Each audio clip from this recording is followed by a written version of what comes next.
Hi, everyone, and welcome back to episode 12 of the Young Old Heads podcast. I'm one of your hosts, Tommy, aka TV Sports Cards, aka Max's friend, and I'm here with my co host, Max, aka Cards Max. Max, the world has been wondering what is going on in Cards Max life.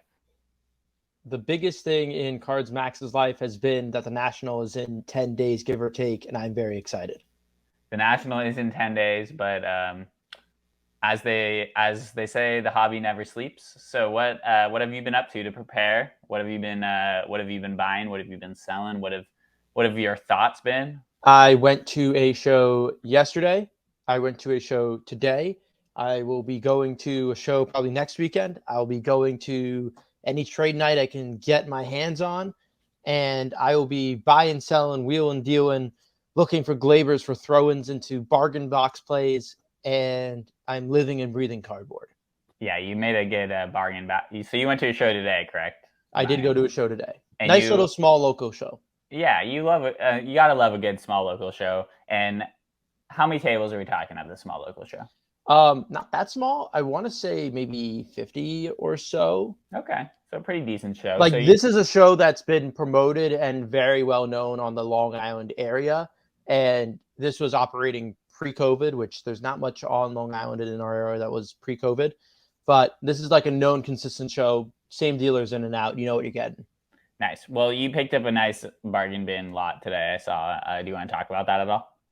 But I got this Gold Machado 2016, Jared Shuster. I had Calc 1 with him in college.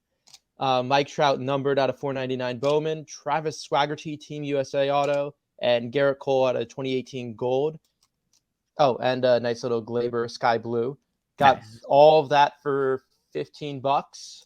Got a Gold Strasburg Early Career Prism for $10, and two first Bowman hitters of guys I've never heard of for $5. You love buying those Bowman first of guys I've never heard of. I have never heard of them either. Usually I've heard of them, but on this one I have not. But for $35, nice little scrounge up. For $35, like, how much money are you looking to make on a lot like that, and like how much of effort are you trying to put in? In terms of effort, I've been very hot and cold with updating my eBay store with stuff that I get in. For stuff under $20, I just do I have my two lamps. I get a nice picture of the front, and then I list it kind of as fast as possible while being diligent in checking comps. I am a controversial man. I do not accept offers on some of my stuff on eBay to put the illusion that I'm firm. And if someone really, really wants it, they can make an offer. But most of the time, they just press buy it now anyway. So in terms of time, maybe it'll take an hour to get everything posted. I feel like for 11 cards, probably a little less. And maybe, let's say I'm into that $15 lot at maybe $2 a card each. I feel like most of them are $5 each. The Strasburg Gold Prism out of 10, that you're just looking for the right fan or person. Maybe this is a $20 to $30 card. I don't think it's a $50 card, but maybe this is $20 to $30. And first Bowmans of hitters I've never heard of, but still 2020 autos, so they're not out of the minors yet. That's maybe $10 each, hopefully. Yeah, that's pretty safe plays you're making there, and I'm definitely looking to make some bulk deals like that at the National. I know that there's some pretty crazy bins there sometimes, especially since I'm going to be there early on Tuesday. I might just go dive headfirst in those boxes. You are lucky, and I envy that. I will be there Wednesday afternoon, and I will be digging in. Yes. I remember last year I went to the National. That was my first time going. And I went on Friday afternoon, Saturday, and I was extremely overwhelmed. But there was still a lot of good cards to go through. But the boxes I could tell were definitely picked through. And there's probably 80% of the boxes or 80% of the box was still there. So like 20%, you never know what that 20% was at the beginning of the week. I'm sure there was some good deals. So I'm excited to be there early, get after it. I want to add in something that was very interesting that as I was making small talk, I love talking to my dealers, love talking to the locals. But as I was going through the value box, something that kind of hit me was that a lot of this is definitely noticed more. I want to say younger collectors are more going for turning the $400 into $450 through a one card flip instead of turning maybe $20 into $100 with 5 hours of work. And do you feel like the older kind of collectors, like your brick and mortar staple singles, like there are people that are selling your binder cards that are going into your binder on your eBay, on their eBay store. And I feel like those people aren't the 18-year-olds with the suitcases and the briefcases slinging 100K in the briefcase. I like to try to do both and have fun. And if you see a good deal, take it. Yeah, that's a great note to make, like to put out there before the national, because I think most of my best deals I get and like most of the coolest cards I've ever picked up are not from these guys that have those $400-$500 slabs that you see everywhere, but like these guys, these older guys who've been doing it for a longer time and have these singles in the boxes that are pretty random, but you find some cards that you just don't see on eBay, and that's kind of what I'm always looking for at a show, stuff that you can't find online. That's kind of been my strategy lately with like in-person shows, is only buy things that are very hard to find on eBay, or if they are on eBay, they get bought up really quick. So stuff like that is what I look for. Max, do you have? I know. Can you tell the world a little bit? We'll get more into this with Logan, but do you want to tease out what your situation is at the National?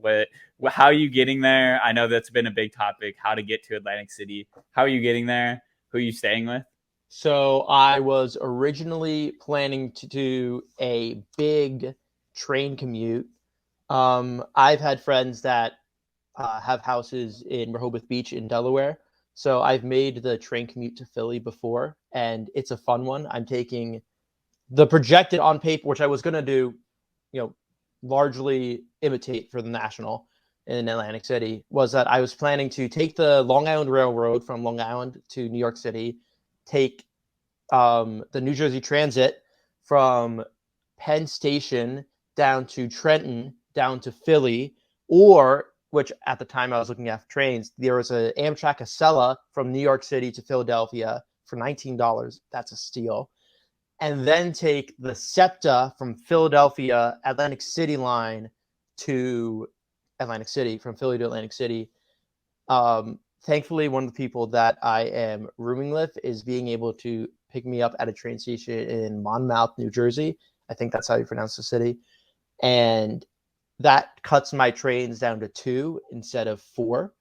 But when I was projecting this master train commute, it was going to do the entire way for $70 round trip.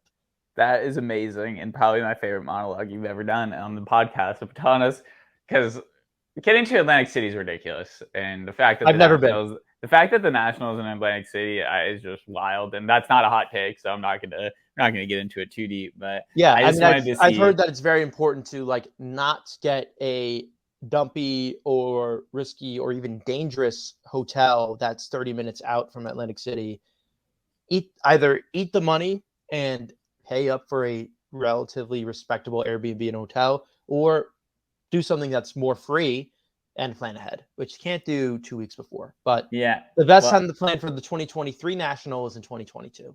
Yeah, exactly. And I'm excited to host you next year when it's in Chicago again. So yes, if I knew more in advance, I would have crashed your apartment for Tuesday. Oh yeah, and now moving on, I think we'll talk more about the National and everything about that with Logan next week and the following week when we are actually in Atlantic City.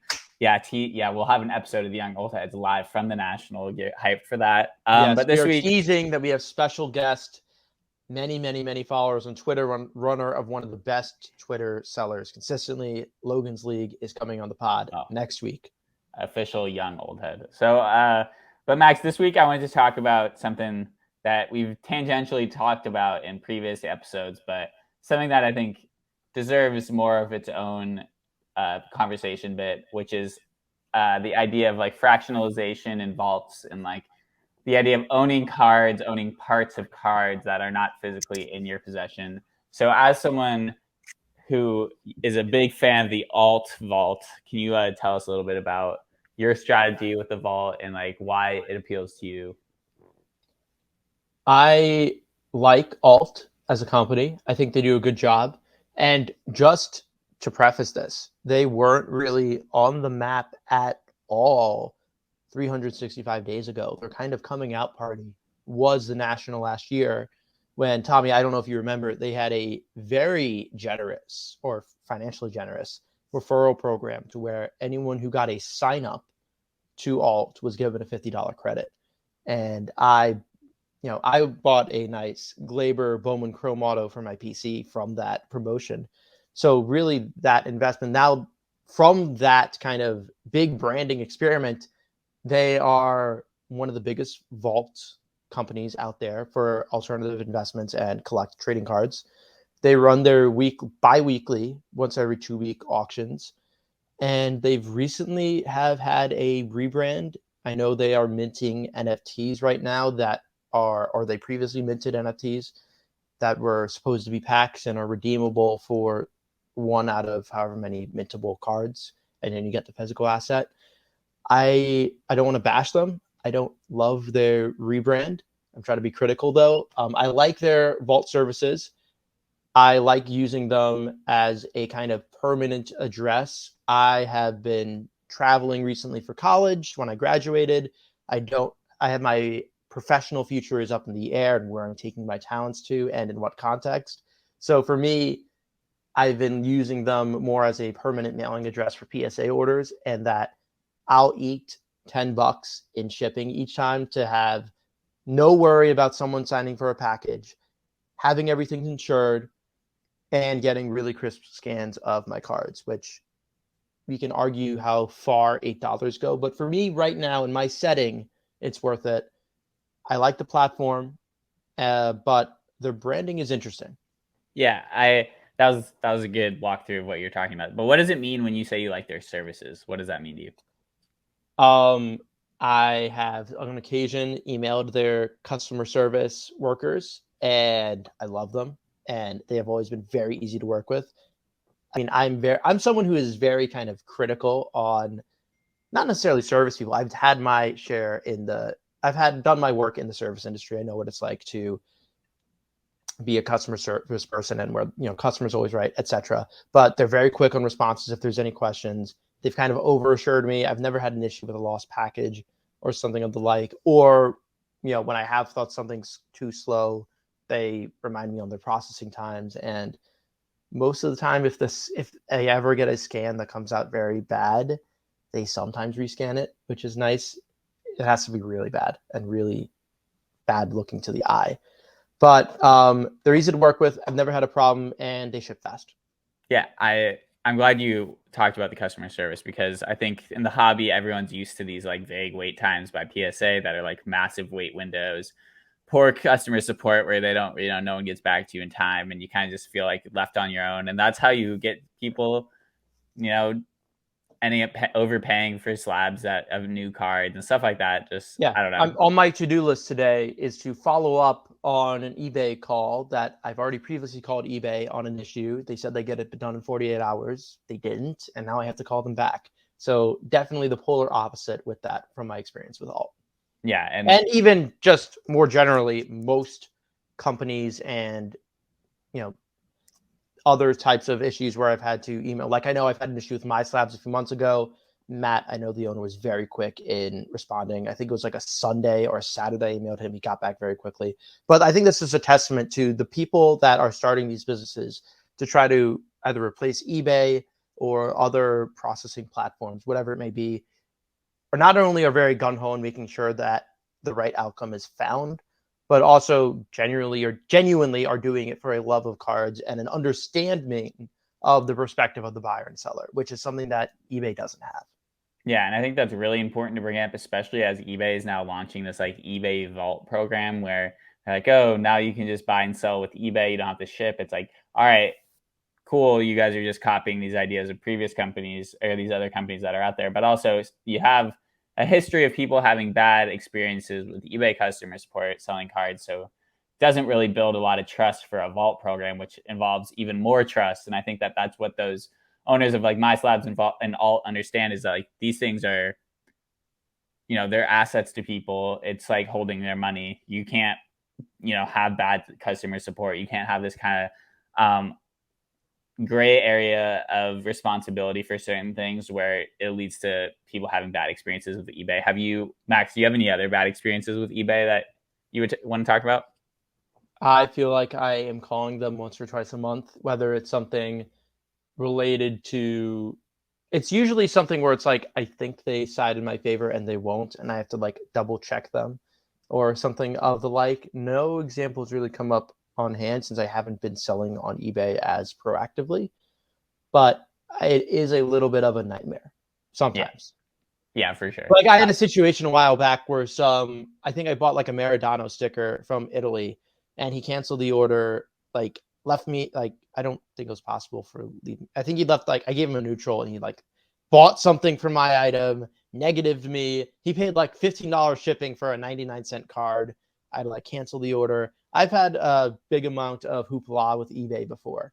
Yeah, I know that you're no stranger to the eBay customer support system. I'm a lover of controversy. Yes, and the eBay messages are where some of the funniest interactions go down in the world. So I know that you're a part of those. But another thing, Max, just moving on, I think you covered the benefits of a vault pretty well. But I think something even more controversial than a vault, which isn't, it's not super controversial, but I think there are certain people who are like, you have a card, all you have is this image of it. You don't actually own the card, or like it's not in your hands. It's not, there's something missing from that. And something that enhances that idea even to the biggest degree, which is the vault program or the fractionalization companies. Yeah. So those are companies where you can buy like a certain percentage of a big card. You can pay $50 to buy into like a 5-6 figure card. Have you ever bought into a fractional share of a card, Max? I have not. Before I want to close up the eBay Vault stuff before we move to fractionalization. Yeah. When we're looking at eBay's Vault and it's garnered by their recently done authenticity guarantee, which I don't want to say they're hiring CSG employees to look at raw cards and ensure that they are authentic, and PSA cards to make sure the labels are authentic for graded items, even if it's not a PSA slab. If you're buying a Beckett authentic eBay slab, it's still being shipped to the PSA. But on with a guarantee where they are damaging, not too consistently, but occasionally consistently damaging raw cards, and there's no refunds or no other returns or protection, there's a lot of people, myself included, who are against the authenticity guarantee. So now eBay's starting a vault program where they have been a blind eye and have been deaf to many of the concerns with their platform. Why would I put my money and my cards and my assets with them instead of Golden for the highest end, PWCC, or Alt, where I know that any of those three companies, I haven't really directly experienced their vaulting with two of them. Well, generally, those three companies are more in my or a consumer's best interest. Why in the world would I go to eBay when they have a demonstrated incompetence? Yeah, I think that's great points. But and so there's so many different ways that eBay falls short on the trust in the hobby. The shipping of their cards from this authenticity program is just another example where, like, why would you trust eBay with your cards when they physically can't figure out how to ship them safely sometimes, where cards are thousands of dollars. Cards are flying out of the card saver. Yeah, and that's not like everyone who's in the hobby knows that you have to secure cards more than that, especially cards of that with that much value. So I don't know, man. There's just so many different ways where it just makes no sense to trust eBay. And I think, I don't know if you have any more thoughts on that, but I just don't see that being successful for them unless, these companies that are so much more invested in those ideas and like understand the social dynamics behind like trust in the hobby a lot more than eBay does.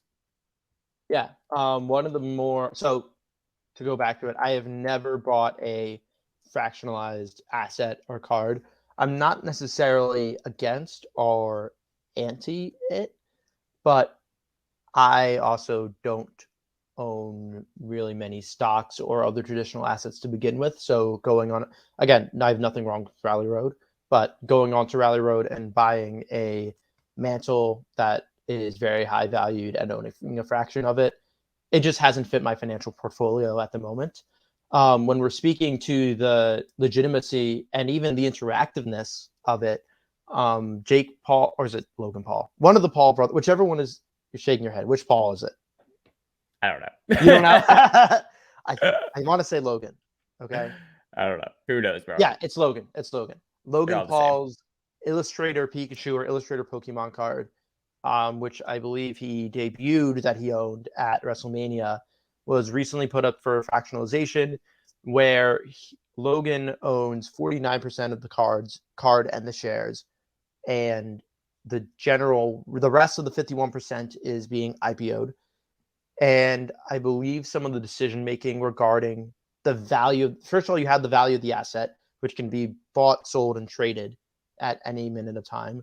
But I believe there is an aspect of being able to decide how the Illustrator Pikachu, the Illustrator card, is used and worn by Logan Paul. And the appearances of that could maybe affect the market ability. So you're having a little bit of a vote similar to like a governance token in crypto. And the proportion of the amount of shares you have is probably how much voting power you have. So that makes it a little bit interesting and a little bit more interactive than just you own this PSA 4 1952 Topps mantle, which I think is fun. And I think part of it is supposed to be fun. But what is stopping Logan from like buying up 2% of the shares if they're public and then owning the other 51%? I don't know. There's a lot of confusion. There's the other controversy of, okay, if I buy a Mahomes National Treasures auto privately for $500,000, I sell it to Rally Road and they're IPOing it at $750,000. Where are we getting this number to IPO it at it from? And is this a true representation of its actual value? I know that's been something that has been seen as the past as a little bit controversial, and I think warrants legitimate questioning. Yeah, I feel very old, man. I feel like an old head when it comes to fractionalization. That's us. I feel very get off my lawn. I don't feel very young. I get the idea. So it's like there's so many problems with the liquidity with cards where like it's so hard. It's difficult to liquidate your assets when it comes to owning a single card in your house. Going from finding a seller either online or in person, shipping it, making sure it gets there okay, making sure the payment goes through okay. Dealing with the tax implications depending on the value. So I get the idea of why fractionalization is appealing, but I just don't. It's not it for me, man. I don't see.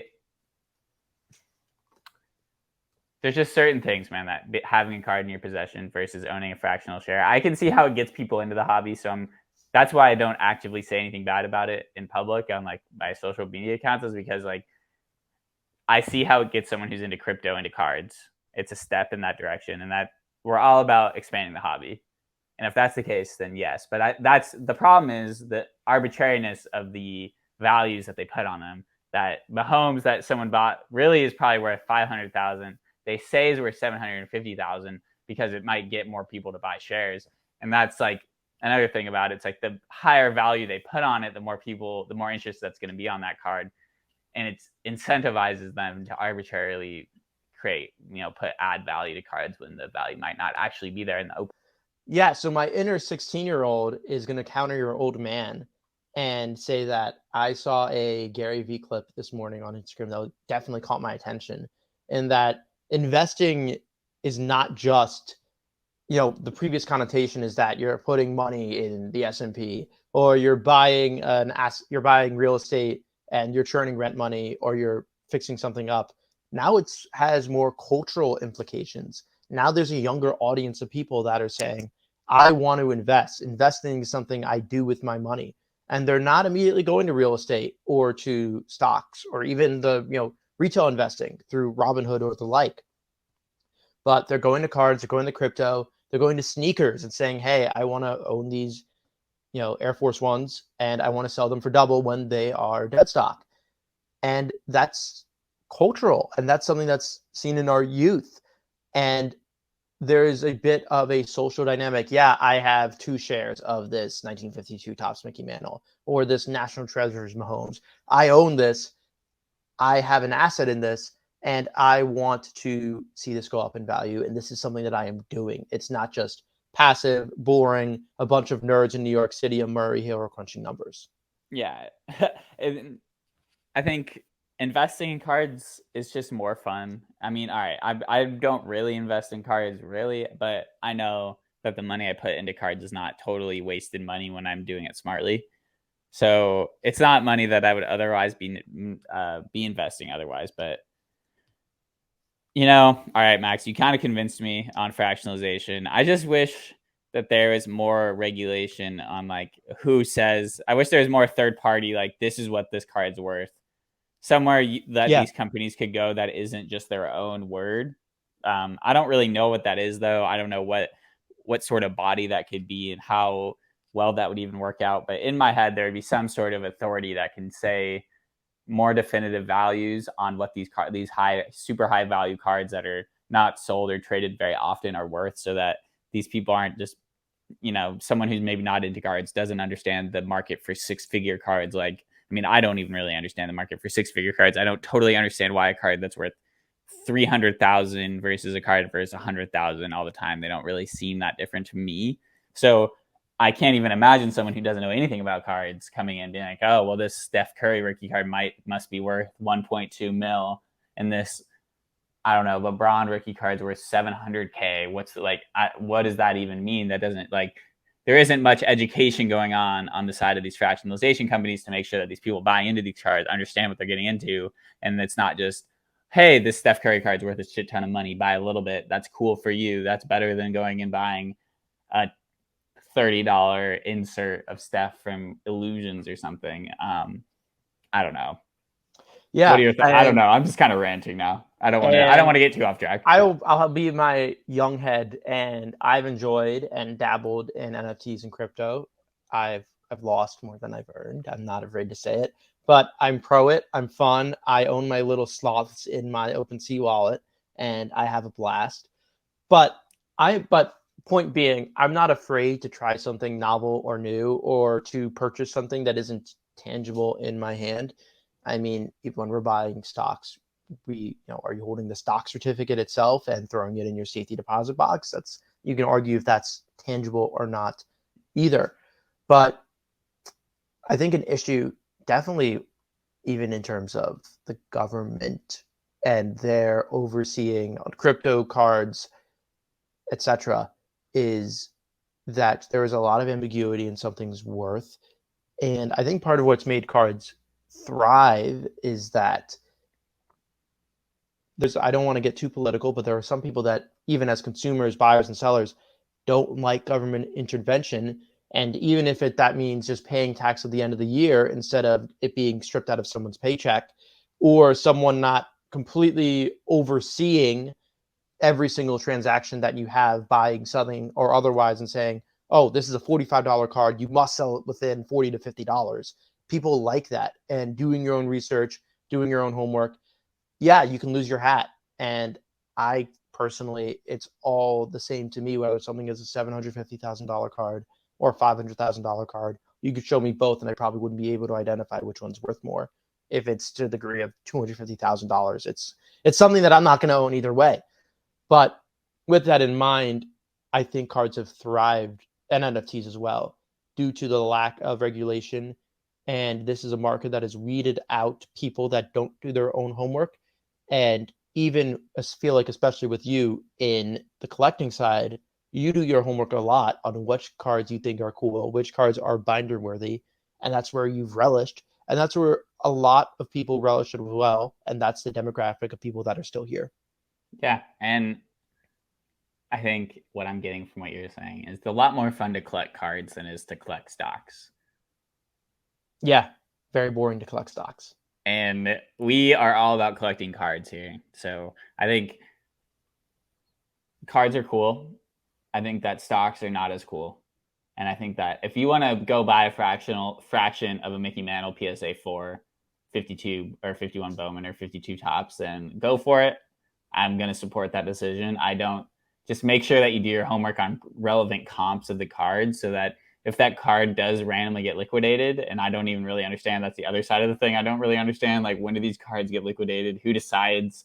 How do they even find the buyers for them? I don't know. Like, just do your homework beforehand. Don't trust what one of these sites are saying the card is worth, and like trust that buying 1% of it at that price is not better than going and buying a card that the 1% could have bought you on eBay or something that you could own fully on your own. So that's my main, I think, point, Max, is just like, let's make sure everyone's aware of all the different ways to acquire cards, all the different ways to put money into cards, so that people can do it smartly. And I think that this market correction that we're seeing in terms of like these base cards coming down and everything is good to me, because it's showing these people that might get in now, hey, don't go buy a bunch of base cards if you're trying to like invest, if you're trying to like hold money in here. And like, I don't know, Yeah. maybe I'm just a little bit. And the big part of that is that it is July 17th, 2022.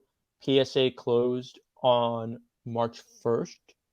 No, excuse me, April 1st, 2021. That's 15 full months that people have had to exit their base. And I granted, it took a long while for most people to get most of their paper base back. Some people still don't have their paper base 10s back. But for the vast majority of people that submitted earlier, you've had that time to exit. You've had 15 full months. And the quicker you get out, the less it'll hurt. So if you're holding that now, part of it is the Fight Club adapt or die mentality, but also it shows the dangers of investing into cards. I don't know if I'm an investor or a flipper or a collector. I probably do a mix of all three, but each one has its dangers. And yes, even collecting has its dangers. Don't overindulge.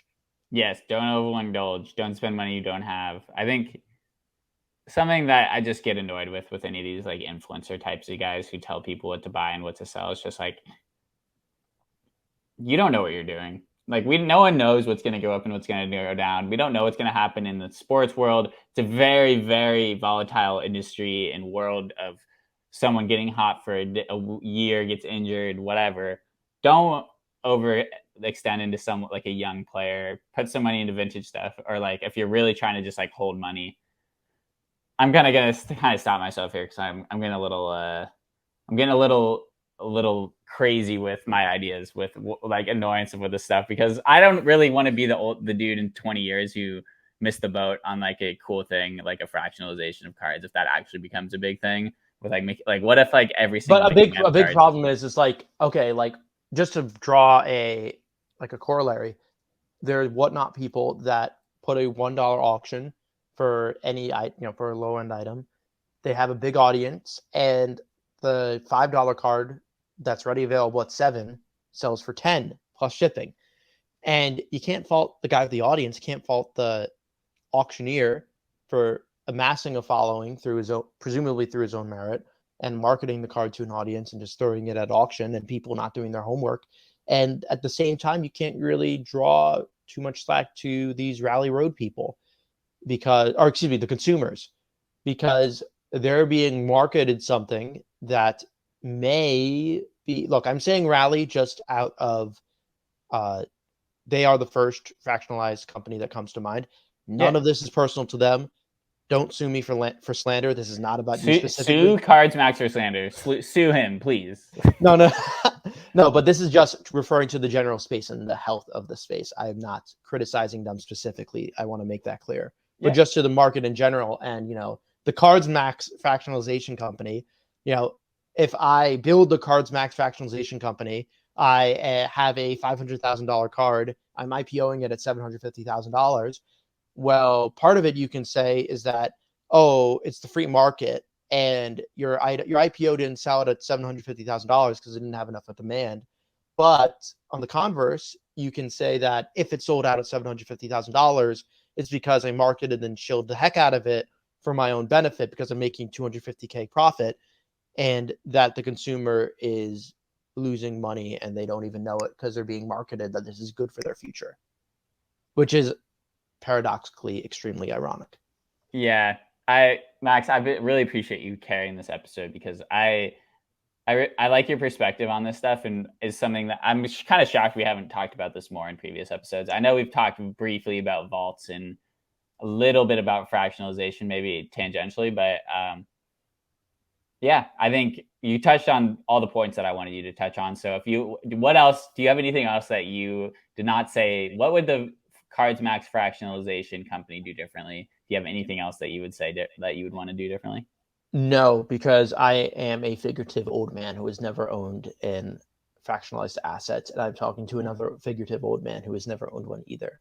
So Well, this is all out of my third-party perspective, and I'm barely able to even criticize what they're doing wrong. I'm just saying what could be done wrong in theory. yeah, I understand, but I think one could argue like owning sealed wax is a kind of a fractionalization thing. Like you own part of every card that's in that set in It's a theory. hedge against betting on one specific player, and I love studying the economics of seals wax, especially as someone who has no long-term gratification in holding it longer than a year. Can we make that a next episode? Not next week's episode, but a future episode. Can we talk about the economics of sealed wax? I think that would be fun. We possibly can. I just know that I have a YouTuber that I love who is mostly magic and gaming, but is a sealed wax economist sage. Do you think we can get him on the podcast? No, I don't think so. That'd be the guest of the century. All right. Well, we're gonna have more fun guests before the end of 2022. Yes, including Logan's League. Including Logan's League next week. Logan's League next week. Shout Logan's out Logan. League because of all the W's. I'm gonna give a quick tease for him. Logan is a great guy. He's on Twitter. He does the best sales of baseball cards on Twitter. His cards are the most liquid on social media, I would say. So shout out Logan. He knows how to buy and sell and still own enough Julio Rodriguez and Jared Kelenic to collect. And he started a binder. Yes, I was about to say, have you heard he started a binder? Yes, that's our tease. Find out what's on Logan's League binder next week on the Young Old Heads podcast. Max, this has been super fun. We left plenty of meat on the bone for a future episode. Maybe we can have someone who's a little more knowledgeable on economics. I know we can probably find some people in our network. You're an econ major. Yeah, but I think there's some people that are. I know. I've never taken Econ 101. Yeah. Well, you are in collecting master level collecting, so that doesn't matter. That is all coming from you. Oh, I am nothing but a Padawan in the world. So shout out everyone who listens to our podcast. If you have any questions that you want me in, or like any ideas for topics or things that you want me and Max to touch on in future episodes, feel free to reach out to us on social media. I'm at TV Sports Cards on Twitter and at TV.sportscards on Instagram. Max, where can people find you? I know I kind of want you to bring back spaces. Maybe we can do one from the National. That sounds like a lot of fun. You will be crashing my Airbnb. We will be spacing. I will incorporate everyone in the room to space, and it'll be a grand old time. Yes, and if we'll have a lot more content from that show, maybe some videos that we'll put up on our YouTube channel. So watch out. We'll probably see some sort of Young Old Heads YouTube collabs out there during the week of the National. So, Max, do you have anything else you want to say, or else let's just peace out? Be a lover and not a hater, and bye Fernando Tatis. Bye Fernando Tatis, but not minis. Have a good weekend, everyone. Peace.